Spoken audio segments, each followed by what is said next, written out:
오늘 빌립보서 3장 10절에서 16절 말씀입니다. 부르심의 상이라는 제목으로 함께 하나님의 말씀, 계속해서 빌립보서 말씀 보도록 하겠습니다. 지난주에 예수를 안다는 것이 무엇인가에 대해서 저희가 같이 묵상을 하였었죠.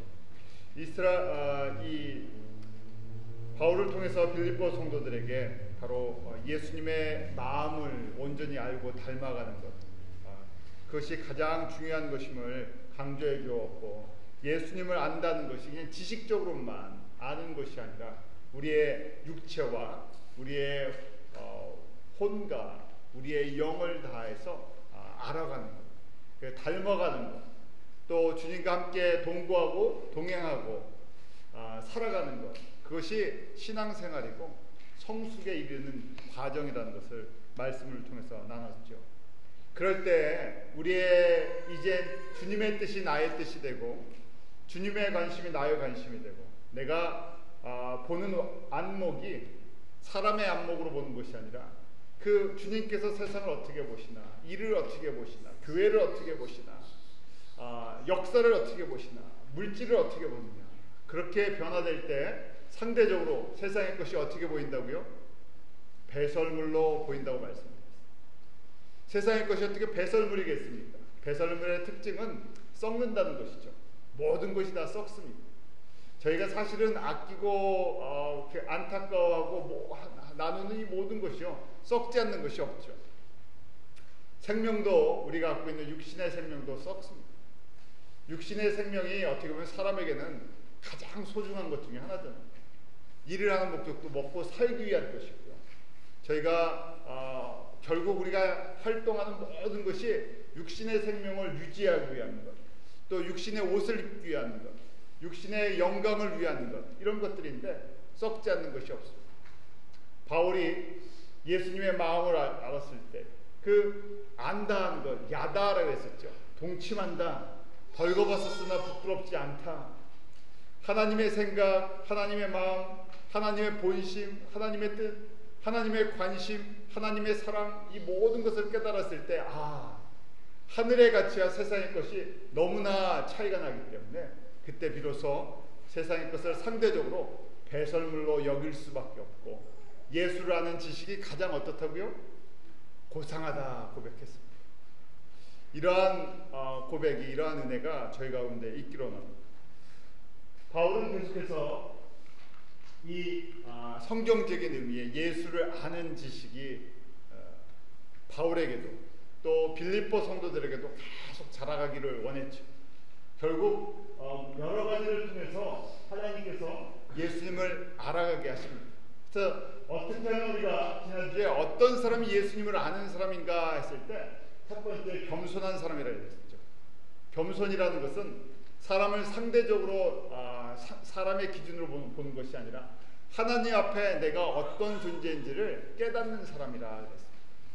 하나님 앞에 우리는 결국 무능한 사람이죠. 왜 무능합니까? 먹고 살 길이 없었어요? 아니죠. 우리 생명 하나도 우리가 간수할 수 없는 사람. 우리가 우리의 능력으로 아무리 해도 하나님 나라에 들어갈 수 없습니다. 하나님의 의의 기준에 이를 수가 없죠.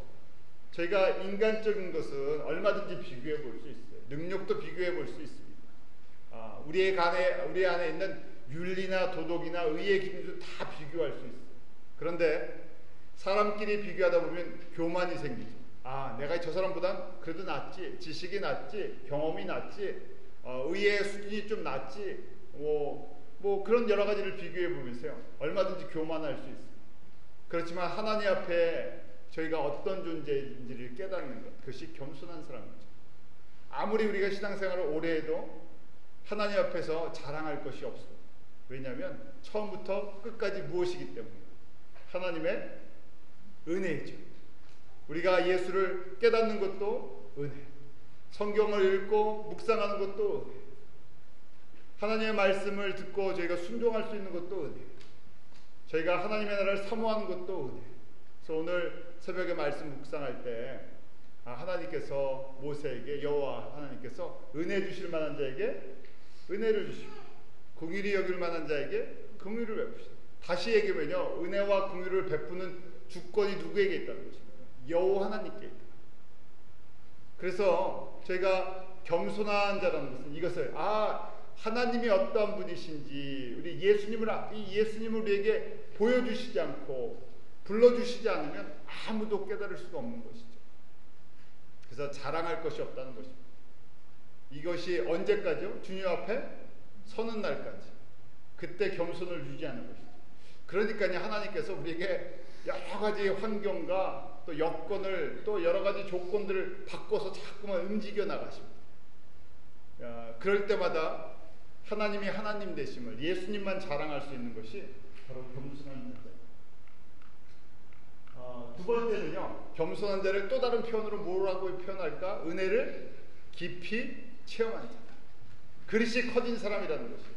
하나님의 은혜는 한량이 없습니다. 측량할 수 없는데요. 문제는 우리의 혼의 그릇이 문제가 있어서요. 작아서요. 예수님이 사랑을 십자가에서 다 쏟아줘도 그걸 받지를 못하죠. 우리가 매일매일 우리에게 은혜를 주시는 것이 있는데 그것을 깊이 받아들이지 못합니다. 얕은 것만 받아들이면요. 마치 이런 것이에요. 어린아이의 입맛에 맞는 것만 먹으면 어떻게 되겠습니까? 그러면요. 자라지를 못하죠. 어느 순간까지는 자라지만요. 그 이상 자라지 못합니다.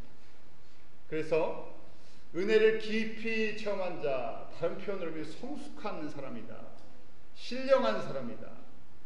그럴 때 저희가 하나님의 마음 동고한다, 안다는 것이요. 나이의 만큼, 그릇의 만큼 저희가 알죠. 어린아이가 사람을 아는 것에 대해서 아무리 아이한테 설명을 해줘도 그 아이가 갖고 있는 지식과 또 경험과 혼의 사이즈가 작기 때문에 엄마의 사랑을 다 쏟아줘도 아는 것이 얼마나 되겠습니까? 그 나이에 맞게 알죠. 1살짜리는 1살짜리가 압니다. 2살짜리는 2살짜리죠. 10살짜리는 10살짜리로 부모의 사랑을 알고 그것을 표현합니다. 그러니까 저희가 예수님 안에서 몇 살짜리 영적 아이가 됩니다. 영적 아이냐 성숙함으로 나아가느냐, 이것이 바로 은혜의 깊이와 예수님을 아는 지식과 연결이 되죠. 결국 우리가 믿음의 이 과정을 걸어가면서요, 다른 것이 아니라 뭐가 가장 중요하겠습니까? 내 안에 이 혼의 그릇을, 예수님의 사랑을, 하나님의 은혜를 받을 수 있는 이 혼의 그릇을 얼만큼 넓히느냐, 얼만큼 길게 만드느냐, 얼만큼 높게 만드느냐, 깊게 만드느냐. 우리 캐퍼시티, 이 분량이라고 그래요. 분량이 커지면 커질수록 은혜를 담는 것입니다. 우리의 그릇이 온전해서요, 성결해지면서 성결과 성숙이 같이 가는 것이죠. 그럴 때 은혜를 은혜로 깊게 받아들입니다. 그럴 때 비로소 저희가 그릇이 커질 때, 넓어질 때, 깊어질 때 무엇이 생기겠습니까? 은혜를 깊게 체험할 때 비로소 우리의 눈이, 영적인 눈이 떠지는 것이. 그 전까지는 아무리 얘기를 해도 우리의 관심이 세상에 가 있지 영적인 거에 관심이 없어요. 머리는 알죠. 지식적으로는 아는데 지식이 가슴으로 내려가진 않고요. 가슴이 우리의 손발, 우리의 생명에까지 가지를 못합니다. 그래서 알지만 순종할 수 있는 능력입니다. 알지만 그렇게 따라가지 못합니다. 세상에 쉽게 우리가 흔들리고요. 또 세상의 요동의 물결에 금세 요동치죠. 이스라엘 백성들이 여호와만 사랑하고 여호와만 섬겨야 된다는 것을 아브라함 이후에 특별히 저희가 출애굽의 과정을 보면서 모세를 통해서 그렇게 수없이 들었고 수많은 사건들을 통해서 하나님이 보여주셨지만 결국은 우상이라는 세상의 보이는 세상의 가치관에 전부 흔들려 버렸죠. 마찬가지입니다. 다시 이것을 보면 은혜를 깊이 체험할 만한, 은혜를 깊이 간직할 만한 그릇을 갖추지 못했기 때문에 항상 반응하는 것이 어린아이와 같다. 바울도 마찬가지로 바울의 서신도 똑같은 것이 계속 고린도전서, 로마서, 또 빌립보서 모든 서신서에 똑같은 내용을 강조해주고 있고 반복해주는 것입니다. 어린아이의 신앙, 은혜를 은혜로 깊이 깨닫지 못하는 그 신앙생활을 할 것이냐, 거기서 벗어나서 이제는 하나님의 은혜를 깊이 체험하고 우리 안에 변화의 삶을 살아서 정말 예수님처럼 또 바울이 걸어가는 그 믿음의 본을 따라서 그렇게 형제 자매들에게 또 교회들에게 이 길을 따라오라고 저희들에게 권면해 주는 것이죠. 오늘 그 구체적으로 그러면 예수님을 알고 예수님을 닮아가는 삶 속에 우리에게 주시는 상이 무엇인지를 좀 더 보기로 원합니다. 자, 세상의 것을 배설물로 연주되면요, 오늘 10절에 또 이렇게 말씀을 합니다. 10절, 11절 말씀을 다시 같이 한번 읽어보죠. 10절, 11절 같이 읽습니다. 시작. 내가 그리스도와 그 부활의 권능과 그 고난의 참여함을 알리하여 그의 죽으심을 본받아 어찌하든지 죽은 자 가운데서 부활을 이루려 하노니. 바울 서신은 쉬운 것 같으면서요, 그 안에 말에 의미가 좀 깊게 들어가 있었어요. 그냥 언뜻 읽으면 알 것 같은데 자세히 더 자세히 보려고 그러면요, 이게 무슨 말이지 하는 부분들이 있어요. 쉬우면서도 어렵고요, 어려우면서도 쉽습니다. 바울의 신학이 그렇게 들어가 있어요. 왜냐하면 그냥 어떤 사건을 기술한 것이 아니라 바울이 갖고 있는 신앙과 하나님에 대한 신학이 들어가 있기 때문에 이것을 보면서 바울이 어떤 신학을 갖고 있는지를 분명하게 이해하지 못하면요, 우리가 이 부분에 대해서 혼돈을 할 수가 있습니다. 자, 예수를 아는 지식이 가장 고상하다. 내가 그 전에 세상에 자랑했던 학벌, 인맥 모든 것이 다 배설물처럼 보인다. 언제요? 은혜를 깊이 체험하고 내 눈이 하나님의 이 안목으로 탁 떠지니까 그렇게 과거에 따라갔던 전통이나 그 바리새인의 그런 어떤 전통을 따라가는 것, 하나님의 영광을 위해 산다고 했지만 사실은 자신의 영광을 위해 살았던 것, 이런 것이 다 보였다는 것이죠. 그러면서 이렇게 고백하는 것입니다. 첫 번째, 이렇게 세상의 것을 배설물로 하려면 첫 번째 조건이 뭐냐? 내가 그리스도를 알아야 한다는 것입니다. 그리스도를 안다는 것, 지난주부터 지금까지 강조한 것처럼 육적으로, 혼적으로, 영적으로. 육적으로는 내가 그리스도의 성전으로 지어져 간다는 것, 예수님이 나와 함께 한다는 것, 그 내 온몸으로 그것을 체험해야 한다는 것이죠. 내 몸도 나의 것이 아니라 예수님의 것이라는 것이죠. 우리가 그것을 인정을 하고 고백을 하는 것이 그 예수님을 알아가는 과정입니다. 우리 부부는 사랑하면요, 닮아간다 그러잖아요. 부부가 아무리 연애 시절에 잘 만나서 교제를 많이 해도요, 결혼하면 어떻습니까? 또 그때 모습이 달라져요. 연애할 때랑 결혼할 때랑 달라져요. 또 자녀를 낳고 오랜 시간들을 같이 보낼 때 제가 또 달라집니다. 달라지는 것이 아니라 알아가는 과정이죠. 이런 모습도 있었네, 저런 모습도 있었네. 바로 예수님과 동거한다는 것, 우리가 시간도, 우리의 물질도, 우리의 삶도, 우리의 눈에 보이는 이런 것을 예수님의 것이라는 것을 인정해 나가면서요, 우리가 예수님을 알아갑니다. 우리의 혼도 그렇죠. 예수님을 아는 지식으로 채워지고, 우리가 마음을 다해서 정말 하나님을 사랑하는지 그것을 우리가 경험하기 시작하죠. 두 마음을 품었나? 오직 예수님을 향한 한 마음을 품었나? 정말 주님을 내가 최고로 사랑하는가? 아니면 사실은 주님을 사랑한다고 하지만 우리 안에 다른 사랑하는 것들이 있다. 어떻게 예수님을 믿자마자 주님만 100% 사랑하는 사람이 어디 있겠습니까? 그 과정이 다 있죠. 주님을 알면서 사랑해 가는 것이죠. 저희가 모르는데 그냥 감정적으로 사랑합니다 고백하지만 저희가 정말 예수님이 어떤 분이신지를 알아가면서 그렇게 사랑하는 것이죠. 그래서 예수님을 안다는 것은 결론적으로 예수님을 닮아가는 것입니다. 예수님의 성품을 닮아가는 것이죠. 그래서 저희가 많은 것들을 묵상하지만 예수님의 성품을 묵상하기 위해서는요, 예수님은 어떤 분이신가? 팔복을 통해서 우리 예수님의 성품을 보여주셨죠. 하나님 나라의 가치를 보여주셨죠. 또 고린도전서 13장을 통해서 세상의 사랑이 아니라 하나님의 사랑이 무엇인지를 우리에게 보여주셨어요. 그래서 사랑은요, 그냥 정적인 것이 아니라 사랑은 항상 동적인 것을 요구합니다. 사랑은요, 액션 월드라는 얘기. 움직이게 합니다. 사랑하면요, 섬기고 싶고요. 사랑하면요, 드리고 싶고요. 사랑하면요, 희생하고 싶고. 사랑하면요, 나의 모든 것을 다 주고 싶죠. 이제 나의 마음이 아니라 내가 사랑하는 그 대상을 위해서 사는 존재로 바뀝니다. 그래서 저희가 예수님을 사랑한다 하는 것은 그냥 사랑하는 것이 아니라 예수님을 알고 닮아가고 이제 내가 사는 목적도 난 예수님만을 위해서 살아가는 액션이 그 가운데 있다는 것이. 그 액션의 가장 기본적인 것이 동기죠. 마음의 동기가 무엇인가. 그래서 그 예수님을 알고 예수님을 닮아가는 것, 이것이 예수님을 아는 것. 예수님을 알아갈 때 무엇이 밝아진다고요? 우리의 영의 눈이 밝아져서요, 예수님을 보기도 하고 천국을 보기도 하고 성경의 말씀이 진짜 믿어지죠. 믿지 않으면요 이대로 살 수가 있겠습니까? 초대교회 성도들이 예수 그리스도를 정말 믿지 않았으면 그들이 고난과 핍박과 죽음 속에서 우리랑, 그래서 제가 종종 이런 말씀 나누지만요, 저희가 갖고 있는 신앙의 형태와 2000년 전 초대교회 성도들이 갖고 있던 신앙의 형태가 너무나 많은 차이를 갖고 있다는 것을 보게 됩니다.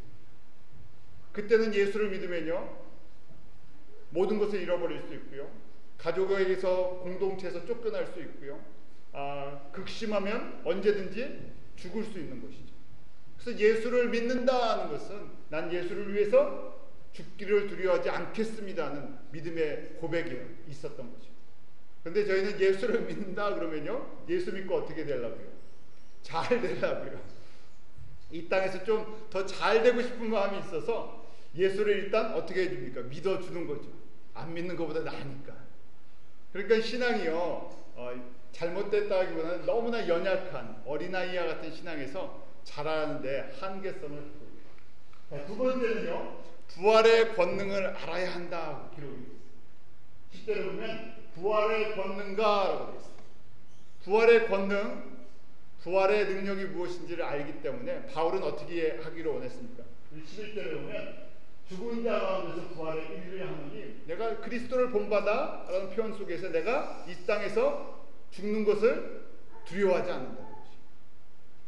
예수님처럼 나의 욕심을 다 버리고요, 이타적인 결국 한 영혼 한 영혼을 구원하는 그 하나님의 사랑을 깨닫고 나도 지금 빌립보서 1장 2장 통해서 본받은 배운 거 아닙니까? 내가 그리스도가 하나님의 본체 영광이시지만 그 다 포기하시고 나를 구원하기 위해서 십자가에서 모든 모욕과 고통과 고난과 죽음을 다 감당하시면서 나를 살려내신 것처럼 나도 그렇게 죽기를 원한다는 것이죠.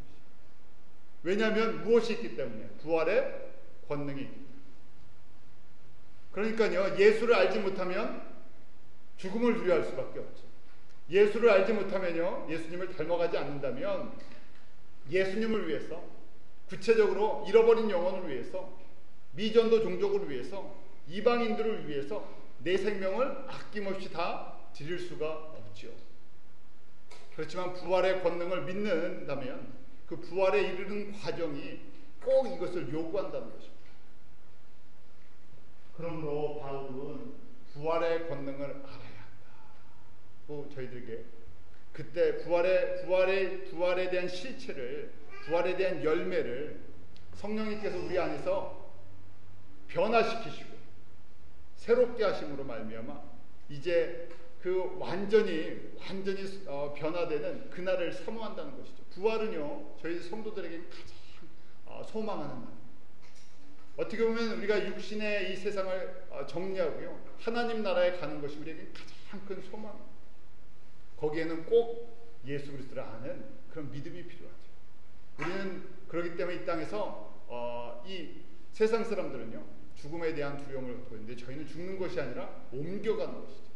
영광을 볼 때 그것이 이제 더 적극적인, 피하는 것이 아니라 더 적극적으로 어떻게 하면 우리가 저쪽으로 이주할 준비를 하느냐 하는 것이죠. 처음에 미국에 대한 걸 알지 못할 때는 두려움으로 사람들이 그래도 미국 가면 잘 산다 그러는데 하면 옵니다. 미국에 살다 보면요 미국에 대한 정보를 갖고 있으면 미국은 이런 땅이지 하고요 실질적으로 사람들이 오기 시작하죠. 아메리카의 꿈을 꾸면서. 저희도 그냥 추상적인 하나님의 나라를 그리는 사람들이 아니라 예수 그리스도를 통해서 하나님의 나라를 실질적으로 이 땅에 눈에 보이는 썩어지는 것보다 썩지 않는 하나님의 나라가 더 실질적이고 더 현실적이고 더 우리에게 가깝게 다가오는 것으로 그렇게 고백되어 있는 거죠.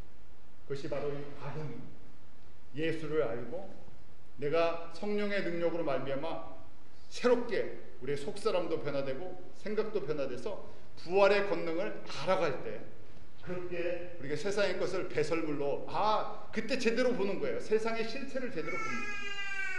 세상의 모든 것이, 우리가 사랑하는 모든 것이 다 썩는다는 것을 보게 해야 돼요. 세 번째, 고난에 참여함을 안다 하고 있습니다. 하나님께서 사랑하는 자들에게 고난을 허락하신다는 것을 이해하기 시작한다. 고난을 좋아하는 사람은 아무도 없습니다. 핍박을 좋아하는 사람은 아무도 없죠. 어려움을 좋아하는 사람은 아무도 없습니다. 일부러 고난이나 어려움을 사소하는 사람은 없죠. 그런데 특별히 지금 예수님을 알고 부활의 권능을 알고 따라가는데 고난이 찾아오는 사람, 아니요, 내가 좀 더 세상에 잘 살려고 하는 욕심 때문에 생기는 그런 고난이 아니라 예수를 믿고 예수를 증거하고 예수님을 닮아가는데 찾아오는 고난, 예수님 때문에 치러야 할 어떤 손해나 값, 그것을 왜 이런 고난을 우리에게 허락하시는지를 이해하기 시작한다는 것입니다. 고난은요, 우리를 성숙케 하고요, 고난은 우리의 썩어질 것들을 내려놓게 하고 하나님의 나라를 더 분명하게 보게 해주십니다. 그래서 하나님께서 사랑하는 자들에게, 또 초대교회 성도들에게 교회를 순수하게 만들어 놓으시고 성도들을 순수하게 만들기 위해서 고난이라는 것을 허락하셨죠. 그 고난에는 여러 가지 색깔이 있습니다. 여러 가지 컬러가 있죠. 사람들이 당하는 아픔이요, 다 컬러가 다릅니다. 우리가 이야기해보면요, 나눠보면요, 아픔이 없는 사람이 없고 또 그 안에 상처가 없는 사람들이 없어요. 그렇지만 상처를 그냥 상처로 볼 것인가, 아픔을 그냥 아픔을 볼 것인가 하는 것이랑, 아픔이나 상처를 하나님께서 나를 성숙해야 하게 하시고 나를 하나님의 은혜를 체험할, 하나님의 은혜를 깊이 담을 수 있는 나의 그릇으로 만드는 과정이구나 생각하면요, 그것이 바로 나에게 은혜라는 것입니다. 이스라엘 백성들 40년 동안 광야에서 생활했죠. 저희 같으면요 40년이 필요 없다고 생각할 수도 있습니다. 우리가 그냥 육신적으로 생각하면 40년이라는 거 허락하지 마시고 그냥 진짜 약속한 젖과 꿀에 흐르는 땅 주시고 대적 같은 거 없게 해주시고 이미 하나님께서 다 정리하시고 그 다음에 병충해도 없게 하시고 자연재해도 없게 하시고 그냥 거기에 천국같이 만들어 주셔서 살면 되지 않습니까? 그렇게 생각하잖아요. 그런데 하나님은 40년의 과정 속에서 모든 것들을 다 경험하게 하십니다. 그때 바로 광야는요, 하나님을 알고 만나는 장소가 됐어요. 하나님만 의지하고 살아가는 법을 배우게 해주셨습니다. 이것처럼요, 고난이라는 것은 저희가 사실은 우리가 세상 속에서 하나님만 100% 의지하고 살아간 것이 아니라 세상의 것을 사랑하고 세상의 것을 의지했는데 이거 빠지면 불안하다. 저희가 뭐 멀리 갈 거 있습니까? 자본주의 사회 속에 살다 보니까 뭐가 없으면 힘이 없습니까? 돈이 없으면 다 힘이 없어요. 그건 누구에게나 공통적으로 다 들어갑니다. 뭐 신앙생활을 하나 안 하나 사람들에게요, 가장 기본적으로 우리가 자본주의라는 경제 개념 속에 살다 보니까요, 세상에서 돈이 없으면 힘이 없어요. 또 반대로요, 그럼 돈이 생기면요, 쉽게 또 교만해질 수 있습니다. 지식도 그렇고. 그래서 사람들이 이것 때문에요, 항상 매달리고 살잖아요. 고난을 통해서 우리 가운데 세상의 때를 벗어버리게 하시고 주님만 의지하게 만드십니다. 그러한 눈을 가질 때 고난이 축복이구나, 고난이 나에게 유익하구나, 고난을 통해서 내가 주님을 더 사랑하게 됐구나. 그러면요, 어떻게 된다고요? 세상의 것이 배설물로 여겨진다. 어차피 하나님께서 주실 때도 또 가져가실 때도 이 모든 것을 통해서 주님을 알고 주님을 닮아가게 하는 그 목적을 이루시면 끝인 거예요. 왜냐하면 그 이상이 아니기 때문에 그렇습니다. 우리 그러잖아요. 재산이 많은 사람도 몇 대가 가지 않는다고요. 3대가 가지 않는다. 아니 재산만 그렇습니까? 가만히 생각해 보세요. 그 외에 제가 인터넷에서 보니까 한국의 뭐 세습한 교회 때문에 많이 문제가 된다 그러는데, 물론 교회를 처음 세우시고 땀을 흘리신 분들의 그 노력을 압니다. 그분들은 교회가 사라지는 걸 원치 않으셨겠죠. 그것이 그대로 남아서 다음 세대에게 잘 전달되기를 원했는데, 교회도요, 이 사람이 세워놓는 이 교회는 한계성이 있죠. 그래서 3대 정도 되면 어떻게 되겠습니까? 건물은 남아 있어도 사람들은 이미 3대 전의 사람들은요, 이 땅에 아무도 살지 않습니다. 새로운 사람들이 일어납니다. 또 새로운 사람들이 모이고, 원래 교회 모습을 그대로 갖고 있지 않죠. 그래서 저희가 역사적인 교회가 있지만, 건물은 남아있고 이름은 남아있지만, 그 역사적인 교회가 지금도 활동하는 것은 없습니다. 사람도 그렇잖아요. 저희 과거에 한경직 목사님이 가장 존경받는 목사님이셨지만, 한경직 목사님이 지금 살아계시지 않죠. 이 시대에 하나님께서 하나님의 사람을 쓰십니다. 아브라함을 부르시고, 모세를 부르시고, 또 그 여호수아를 부르시고, 다윗을 부르셨죠. 시대마다 영원한 사람이 아무도 없어요. 그 시대 하나님께서 쓰시고, 또 다른 사람을 세우시고, 또 세우시죠. 이것처럼은요, 저희가 이 고난이라는 것을 통해서, 또 역사라는 것을 통해서 하나님을 인식하게 하고, 하나님만을 의지하게 합니다. 세상의 모든 것들은 다 변하지만 하나님은 영원하시고, 변하지 아니하시고, 신실하시고, 그리고 이 땅에 하나님의 나라가 아니라 영원한 하나님의 나라가 예비되어 있다는 것이죠. 새하늘과 새 땅을 보게 하십니다. 그래서 이렇게 예수를 아는 예수님을 아는 것과, 또 부활의 권능을 아는 것과, 우리가 이 땅에서 세상의 것을 다 추구하고 살아가는 사람들이 아니기 때문에 영원한 것을 추구하는 사람들에게 세상의 것이 썩는다는 것을 가르쳐 주시죠. 그것이 바로 저희들에게는 고난이라는 것입니다. 그 고난을 통해서 점점 세상의 실체를 보게 되는 것이죠. 예수님께서도 친히 이 땅 가운데 오셔서 영광을 받으신 것이 아니라 고난을 받으셨어요. 고난의 종이셨죠. 왜 예수님께서 고난을 받으셨나? 저희가 이 한 가지만 깊게 묵상하면 우리 성도의 삶이 어떠한 삶이어야 되는지를 보게 됩니다. 바울은 그리스도의 고난을 묵상하게 만들어줬습니다. 왜 예수님께서 하나님의 본체, 그 본질이신데 왜 이 땅 가운데 인간의 몸으로 오셔서 종의 모습이 되시고 죄인처럼 십자가에서 모욕과 침뱉음과 채찍과 모든 것을 다 당하신 다음에 죽으셔야 했을까? 가장 작은 이유, 가장 나에게 적용되는 이유는 무엇입니까? 나 한 사람을 살려내기 위해서, 나 한 사람에게 하나님의 생명을 주기 위해서, 나 한 사람에게 하나님을 알고 하나님을 섬길 수 있는 은혜를 베풀어 주기 위해서요. 예수님께서는 하늘의 모든 것들을 다 포기하셨어요. 이게 저희한테는요, 계산이 되지 않습니다. 왜냐하면 하나님의 영광을 저희가 다 알지도 못하는데, 예수님의 입장에서는 하늘에 갖고 있었던 기존의 모든 영광을 다 포기하시고요, 정말 보잘것없는, 저희가 의인입니까? 저희 가운데 거룩함이 있습니까? 저희 가운데 신실함이 있습니까? 하나님의 눈으로 보면 저희는 어떤 존재예요? 배설물 같은 존재죠. 우리가 무슨 자랑할 게 있어요? 하나님의 영광과 우리를 볼 때 세상의 모든 것이 배설물인데요. 예수님은요, 배설물과 같은, 개미도 아니에요. 정말 배설물과 같은 우리 썩을 존재를 사랑하셔갖고요, 모든 하늘의 영광을 다 포기하셨어요. 예수님이 갖고 있는 권세를 다 포기하셨어요. 죽기까지 순종하셨다는 것이죠. 이것이 저희는요, 이해가 되지 않는 거예요. 이해가 되지 않기 때문에 은혜라고 생각합니다. 그런데 저희가 지금 예수님을 아는 지식이 가장 고상하다, 예수님을 닮아가자 하는데 닮아가는 목적이 있죠. 똑같은 거예요. 예수님을 닮는다는 것이 우리 바울의 삶을 통해서 알게 됩니다. 예수님을 닮는다는 것은 한 영혼을 위해서요, 어떻게 해요? 내가 갖고 있었던 모든 것을 배설물로 여길 수 있냐는 것이죠. 한 영혼을 구원하기 위해서, 잃어버린 이방 민족을 구원하기 위해서 정말 내가 갖고 있는 모든 것을 다 쏟아부을 수 있냐는 것이죠. 이게 머리로는 이해가 되지만요, 삶으로는 제가 쉽게 말할 수도 없고요, 적용할 수도 없는 거죠. 그런데 바울은 바로 이 경지까지 올라가는 것이 성숙한 거예요. 바울은 이 은혜를 깨달았죠. 자신의 모든 것을 다 쏟아붓는 십자가의 예수님을 만나고 나서요, 바울도 이 길을 따라갑니다. 자신이 갖고 있었던 과거의 명예, 학벌, 인맥, 자랑하는 것들, 그가 추구했던 모든 것들 다 버리기 시작했죠.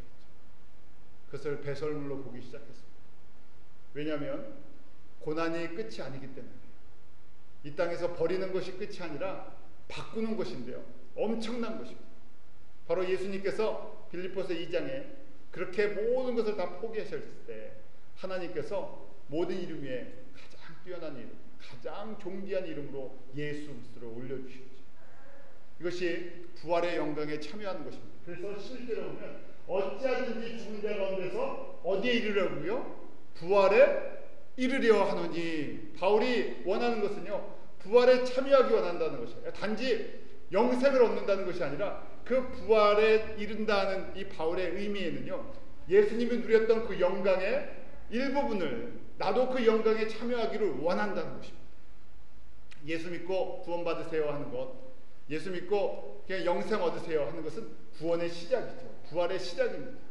그런데 하나님 나라가 저희 가운데 밝히 보여지기 시작하면, 예수님을 통해서 하나님의 나라의 실체를 보기 시작하면요, 이 땅의 모든, 지난주에 제가 마태복음 13장을 통해서 보았죠. 이 땅에 가장 귀한 것 다 팔았어요. 값진 보화를, 그 비싼 정말 보배로운 진주를 구하는 상인처럼, 이게 비교가 되지 않는 것이죠. 이런 은혜가 저와 여러분에게 매일매일 주님을 알아가면서요, 이런 은혜가 있도록 합니다. 그런데 이것도요, 제가 말씀을 보면 하나님의 은혜예요.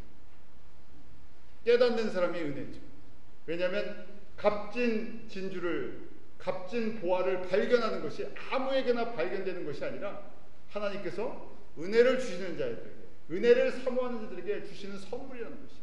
그래서 바울은요, 이것을 깨닫고요, 내가 그 부활의 영광에 참여하기 위해서 내가 기꺼이 모든 것을 다 배설물로 여길 수밖에 없다는 것이죠.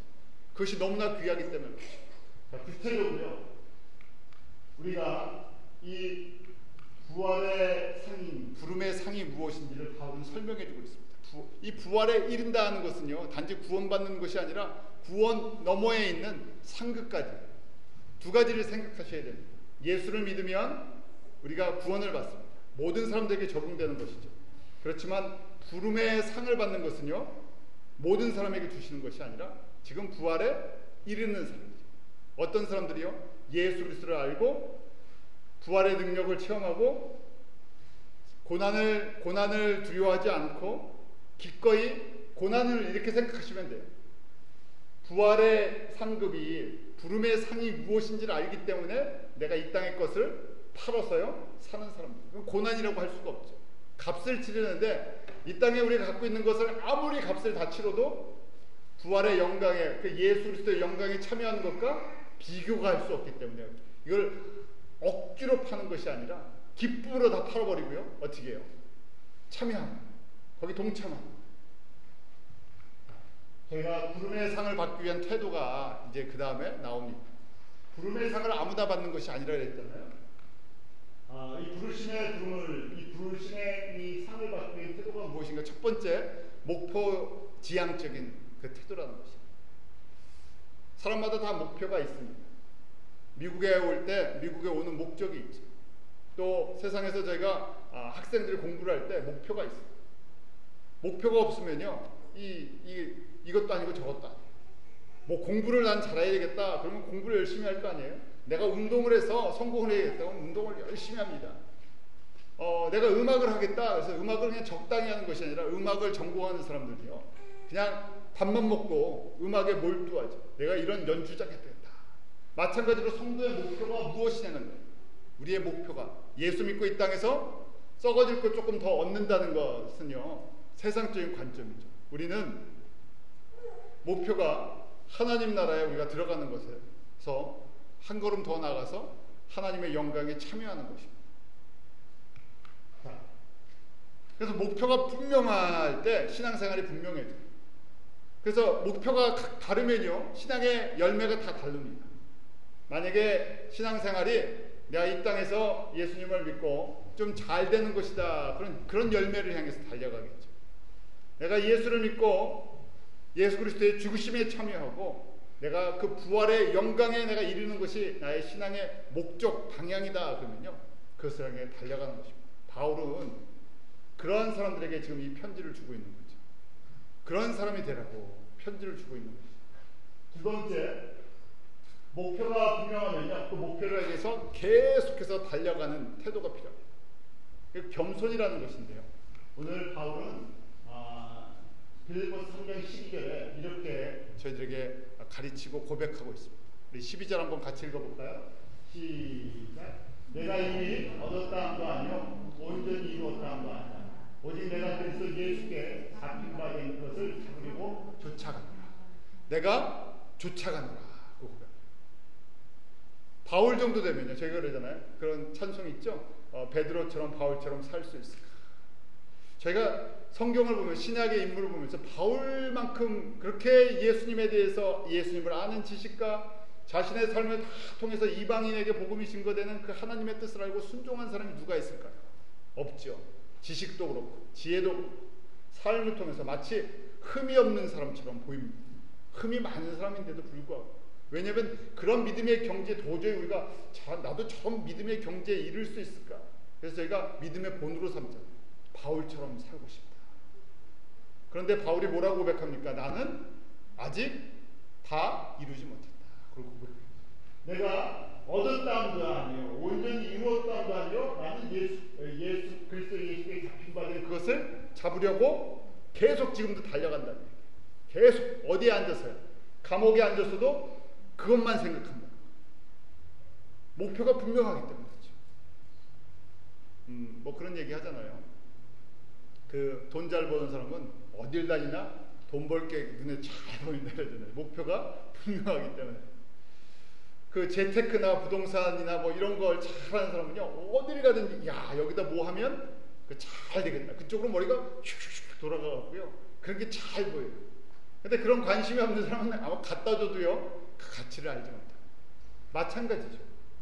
저희가 하나님의 나라가 분명하게 보이고 하나님 나라에 우리가 그 하나님의 영광에 우리가 참여한다는 것이, 부활의 영광에 참여한다는 것이 무엇인지 보이면요, 그것을 향해서 집중적으로 달려가게 돼요. 일을 하나, 공부를 하나, 무엇을 하나. 근데 이것이 안 보이면요, 방향이 막 계속해서 바뀌죠. 직분이 상관이 없죠. 왜냐하면 하나님께서 하나님의 뜻에 따라서 우리에게 직분을 주셨고요, 또 교회를 주셨고요, 다 주셨습니다. 그래서요, 내가 평신도든 목회자든 선교사든 전도사든 뭐 목사든 장로든 집사, 이런 직분이나 신분의 문제가 아니라 내가 지금 달려가는 길이 어떤 길인가 하는 것을 보고요, 계속해서 달려가야 되죠. 멈출 수가 없는 것입니다. 이것이 부름의 상을 받는 조건입니다. 또 제가 이것을 보면서요, 그 두 교회를 생각하게 됩니다. 아시아에 있는 7교회에 우리 요한계시록에 편지를 보냈죠. 거기에 보면 7개의 교회 중에서 2교회가 칭찬을 받습니다.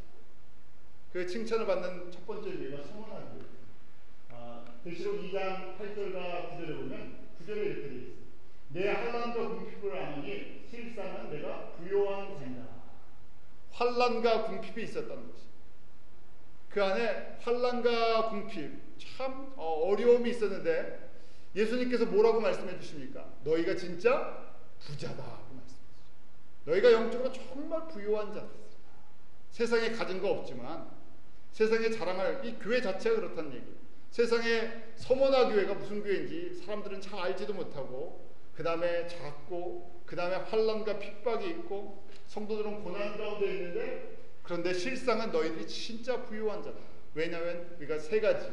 첫 번째요, 예수님을 알고 부활의 능력을 알고요, 고난을 고난으로 여기지 않고요, 환난과 핍박이 있으면 어떻게 생각하겠습니까? 내가 이제 주님 나라를 위해서 값을 내고 주의 영광을 살 수 있는 기회가 왔구나. 그렇게 그런 관점으로 본다는 얘기예요. 그래서 10절 이후에 보면 예수님께서 뭐라고 말씀하십니까? 죽도록 충성하라. 지금만 충성하지 말고 환난이 또 다가올 텐데 그때까지 참고 인내하고 죽도록 충성하면 끝까지 이 길을 계속 달려가면 어떻게 하신다고요? 생명의 멸류관을 주시겠다. 그 약속을 주셨습니다. 그러면 생명의 면류관은 어떤 사람이 받는 건가? 어떤 교회가 받는 건가? 환난과 궁핍을 두려워하지 않고요. 예수님을 알고 예수님을 닮아가고 목표가 예수님의 그 목적을 이루기 위해서요. 예수님이 이 땅에 오신 목적, 십자가에 죽으신 목적을 이루기 위해서요. 나 하나로 구원한 것이 끝이 아니라 모든 나라, 백성, 민족, 방언이 주께 돌아오는 그날까지 내가 나에게 맡겨진 일을 끝까지 충성스럽게 감당하는 사람에게 바로 부활의 영광에 참여할 수 있는 은혜를 주시겠다. 오늘 그 말씀 묵상 보면 모세가 하나님의 영광의 뒷모습을 봅니다. 그것도 감당을 할 수가 없었어요. 가려주셨다가 살짝. 저희가 그런 은혜가, 그러니까 저희가 기도할 때 서로 중보해 줄 때도요. 무엇을 보도록 그렇게 기도해야 되겠습니다. 주의 영광. 주의 영광을 나에게 보여주시옵소서. 주의 영광을 우리 사랑하는 성도들에게 보여주시옵소서. 주의 영광을 우리가 섬기는 모든 사람들에게 보여주시옵소서. 주의 영광을 보면요, 나머지는 더 이상 어떤 의미에 보면요, 강구할 필요가 없을 정도죠. 주의 영광을 보았는데요, 우리 바로 이 말씀이 주의 영광을 보게 되면요, 모세가 세상의 영광을 구하지 않았죠. 히브리서 11장 26절을 보면 주의 영광을 본 후에 그가 믿음의 고백을 합니다. 내가 애굽에서 바로의 왕자로 사는 거다. 내 그리스도를 위해서 고난을 받고 이 땅에서 고난 가운데 주님을 위해 사는 것이 더 가치가 있는, 그것이 진짜 가치 있는 삶이구나 하고 그것을 선택한 것이죠. 우리가 주의 영광을 보면요, 믿음의 길을 선택할 수밖에 없고, 주의 영광을 보면요, 목표가 분명해집니다. 저 영광을 받기 위해서 내가 무엇을 해야 되는지, 어떻게 달려가야 되는지를 알게 됩니다. 그 첫 번째 교회가 서머나 교회와 성도들이었고요. 두 번째는 요한계시록에 보면 빌라델피아 교회가 나오죠. 빌라델피아 교회에 대해서 3장 8절에 보면 볼지어다 내가 내 앞에 열린 문을 두었을 때 능히 닫을 사람이 없습니다. 내가 내 행위를 하오니 내가 적은 능력을 가지고도 내 말을 지키며 내 이름을 배반치 아니하였다. 빌라델피아 교회에 대해서 우리가 자세히 알지 못합니다. 그러나 이 계시록을 통해서 알 수 있는 건 그의 능력이 작았다는 것이죠. 성도의 숫자가 그렇게 중요하지 않고요, 성도의 사실은 능력도 그렇게 중요하지 않습니다. 재산을 많이 가졌던 안 가졌던, 또 지혜가 있던 지혜가 없던, 세상적인 얘기예요. 학문을 그 배경을 많이 가졌던 안 가졌던, 이런 것이 하나도 예수님의 입장에서는요, 그것을 보시는 것이 아니라 그걸 가지고 어디를 향해서 달려가느냐 하는 것이죠. 그래서 그렇게 비교할 때 있잖아요. 큰 교회에서 선교한다 그러면요, 뭐 워낙 예산이 크니까 100만 불, 200만 불짜리 프로젝트를 할 수가 있어요. 그걸 만약에 비교하면 작은 교회에서는요, 뭐 상상도 못할 일이죠. 그렇지만 하나님이 원하시는 것은 그 하나님의 영광을 위해서 정말 이 목표가 분명하고요, 그것을 위해서 정말 주의 영광을 위해서 일을 하는 것이냐, 아니면 자신들의 영광을 위해서, 교회의 이름을 위해서, 이 땅의 것을 위해서 일하느냐 하는 것이죠. 빌라델피아 교회가 하는 일이 무엇인지 저희는 정확하게 알 수가 없습니다. 교회의 역사에 뭐 그렇게 특별하게 기록되어 있지 않아요. 그런데 주님께서 뭐라고 말씀하세요? 내 행위를 하노니 적은 능력을 가지고도 내 말을 지키고 내 이름을 배반치 아니하였도다. 쉽게요, 예수님이 원하시던 그 일을 했었고 예수님의 영광을 세상의 것과 바꾸지 않았다는 얘기죠. 그러니까 더 작게 얘기하면요, 예수님 알고 예수님 닮아가는데 자신의 모든 것들을 다 드렸다는 얘기예요. 그래서 주님께서 그것을 기억하시고 바로 그 다음에 말씀하시죠. 상급에 대해서 내가 속히 말이니 내가 가진 것을 굳게 잡아 아무나 내 면류관을 빼앗지 못하게 하라. 내가 너에게 면류관을 예비하고 이거 빼앗기지 않도록 계속 서머나 교회에 말씀하신 것처럼 예수 그리스도의 복음을 위해서 충성하라 하신 거죠. 복음을 위해서 살아가는 사람들의 모습이었던 거죠. 그래서 이기는 자들에게 주시는 약속이 있어요. 참 놀라운 말씀이에요. 우리 3장 12절 말씀 같이 한번 읽어볼까요? 시작. 이기는 자는 내 하나님 성전에 기둥이 되게 하리니 그가 결코 다시 나가지 아니하리라. 내가 하나님의 이름과 하나님의 성 곧 하늘에서 내 하나님께로부터 내려오는 새 예루살렘의 이름과 나의 새 이름을 그 위에 기록하리라. 이런 지금 빌라델피아가 갖고 있는 받는 영광을 한번 잘 읽어보세요. 면류관인데 어떤 면류관, 어떤 영광, 어떤 상급인가? 하나님의 성전의 기둥이 된다는 것이. 우리 교회 기둥이 되는 사람들과 굉장히 존경해 주잖아요. 그런데 하나님 나라의 기둥은요, 차원이 완전히 다릅니다. 그래서 새 예루살렘에 뭐라고 되어 있습니까? 새 예루살렘에 들어가서 다시 나가지 않아도 된다고 말씀을 해주세요. 무슨 얘기냐면 가장 존귀한 자로 예수님 보좌 앞에서요, 주님을 섬길 수 있는 은혜가 있다는 것이죠. 그리고 그 이름을 계속 기억해 주신다는 것이죠. 특별한 권세를 주시고요, 특별한 이름이 되어버린다는 것이죠. 우리 세상에도요, 유명한 명문 위대한 가문의 이름들이 있습니다. 뭐 미국의 재벌 가문이라든지 정치 가문이라든지 그런 가문의 이름들이 있죠. 사람들이 그 가문의 이름을 갖다 남겨두려고 합니다. 족보도 만들어 놓고요. 근데 이것도 다 주님의 눈으로 보면 무슨 뭐예요? 배설물이에요. 뭐 해봐야 사람들끼리 서로 비교하는 것이죠. 그런데 어떤 것이 진짜입니까? 하나님 나라에 기록되는 이름, 성전의 기둥처럼 변하지 않는 이름으로 기록이 되는데요. 이 사람, 이 빌라델피아 성도들의 이 가문들은요, 무슨 특권이 있냐면, 지금으로 얘기하면 백악관이나 청와대에 언제든지 들어가서 너희 집처럼 살아라 하는 특권을 주셨던, 하나님 나라를 건축하는데 가장 큰 공이 있다는 사람들. 그런데 그 사람들이 갖고 있었던 능력이 뭐라고요? 그 능력이 적다는 것. 능력, 세상에 보면요, 자랑할 만한 능력이 하나도 없고요, 교회적으로 봤을 때, 사역적으로 봤을 때 그렇게 자랑할 만한 사역들이 눈에 보이게 있지 않았던 사람들. 그런데 하나님은 사람들이 보는 그런 시각이 아니라 하나님의 그 중심에 너희들이 갖고 있는 적은 능력을 가지고 복음을 위해서, 그리스도의 영광을 위해서 예수님이 십자가에서 죽기까지 순종하셨던 그 길을 바울처럼 걸어갔구나 하는 걸 보고요, 그렇게 칭찬해 주시고 영광을 주시고. 그래서 저희가 계속해서 부르심의 상을 받기 위해서 태도가요, 목표가 분명해야 되고요, 두 번째 뭐라 그랬습니까? 겸손히 계속 달려가야 되고요. 자, 세 번째는요, 쉼없는 노력이 필요합니다. 지금 쫓아가노라 하는 표현이요, I press on이라는 것이, press on이라는 것은요, press 누르는 것이잖아요. on은 계속해서. 우리 달리려면요, 에너지가 계속 필요하죠. 멈추고 싶을 때가 있어요. 힘들면요, 쉬고 싶을 때가 있어요. 이만큼 이루었으면 됐지, 이만큼 수고했으면 됐지 하고요, 멈추고 싶을 때가 있어요. 근데 바울은 사실은 멈춰도요, 누가 이야기할 사람 없죠. 그동안 너무너무 수고를 많이 했어요. 감옥에 앉아있죠. 그만 현직에서요, 손을 털고요, 은퇴하고 싶을 수도 있습니다.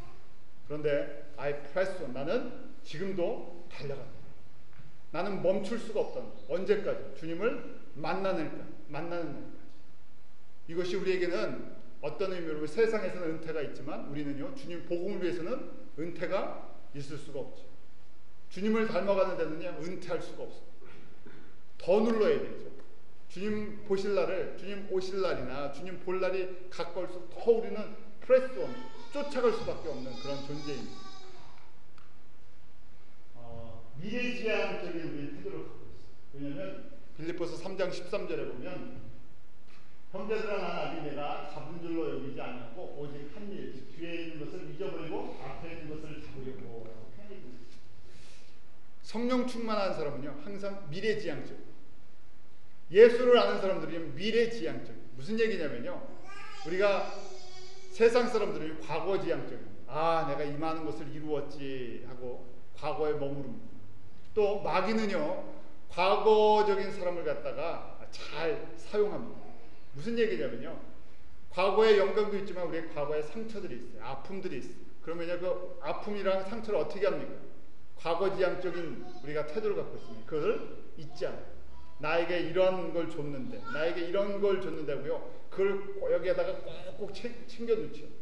그런데 그것은 챙겨놓는 것 끝이 아니라 마귀는요, 우리 가운데 있는 과거의 아픔과 상처가 회복되지 않으면, 치유되지 않으면 주님 안에서요, 거기다 집을 짓게 만듭니다.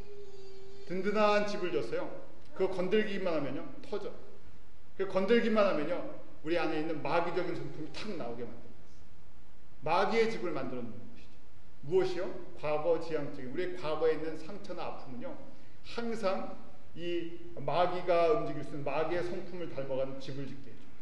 그래서 우리가 치유되었다 하는 것은 우리 안에 있는 과거의 상처나 아픔이나 우리 가운데 있는 편견이나 이런 것이 그리스도의 은혜와 사랑으로 옛 집이 허물어지고요 하나님의 성품에 새 집이 지어졌다는 거예요. 근데 이것이 안 되면요 과거지향적인 사람은 계속 과거지향적으로 좋은 것을 기억하는 것이 아니라 뭘 기억합니까? 나쁜 것을 다 기억해요. 그래서요 미래를 보지 않습니다. 바울도 마찬가지예요. 바울이 만약 과거지향적인 사람이었다면요 그에게 수많은 아픔이 있습니다. 도저히 하나님의 일을 감당할 수가 없어요. 예수님을 믿기 전에 그가 마지막으로 행한 일이 무엇입니까? 스데반을 죽이는데 앞장섰어요. 그가 한번 그거에 그가 그 과거의 자기 잘못에 허물에 들어가 있다 그러면요 도저히 하나님의 일을 할 수가 없죠. 하나님의 일을 할 때마다 뭐가 생각나요? 내가 스데반을 죽인 사람, 내가 스데반을 죽이고 성도들을 핍박했는데, 내가 하나님을 알지 못해서 그런 과거에 그런 일을 행했는데, 그것도 앞장서서 행했는데, 그러면요 어떻게 그걸 감당하겠습니까? 그래서요 과거의 자기의 영광도 자기의 허물도 그리스도 안에서 덮임을 받는 것이죠. 십자가의 은혜는 그런 것입니다. 자랑도 덮어버리고요 내가 아픔도 덮어버리고요 회복되죠. 그러면서 뭐만 바라본다고요? 하나님의 나라를, 하나님의 영광을, 부활의 영광을 바라보면서요 계속해서 달려가는 것입니다. 이러한 사람들에게 바로 주님의 은혜가 임한 것이고 성령 충만한 사람이고 하나님의 영광에 참여하는 사람입니다. 저희도 우리에게 주어진 믿음의 여정을 통해서 이 하늘의 영광, 부활의 영광에 참여하는 은혜가 있거든요. 저희가 한국에서 섬기든 미국에서 섬기든 이곳에 있든 선교지에 있든 우리의 능력이 크든 작든 내 중심에 내가 정말 예수님 나라, 예수님께서 나를 구원하신 것처럼 내가 가진 것을 드림을 통해서, 희생을 통해서 한 영혼 한 영혼이 주 앞에 돌아오고 그 일을 이루는데 내가 작은 부분이 되고, 그래서 주님 앞에 충성스럽게 달려갔을 때 이 생명의 웰르가 이 주의 영광에 참여해서 주님께서 하나님 나라의 기둥과 같은 사람 삼아주신다. 우리가 가장 복받은 사람들 아니겠습니까? 그런 은혜가 저희 가운데 있기로 기도하겠습니다. 하나님 아버지, 저희가 이 밤 다시금 빌립보서 말씀을 통해서 우리의 부르심의 그 부름의 상을 바라봅니다. 부활의 영광을 바라봅니다. 예수님을 믿고 구원받고 영생을 얻는 것이 끝이 아니라 이제 주의 영광을 저희로 보게 하여 주시옵소서.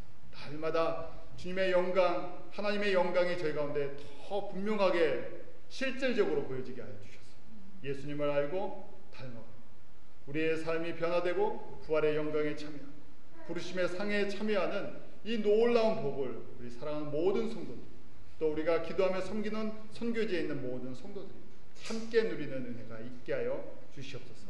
감사하며 예수님의 이름으로 기도하옵나이다.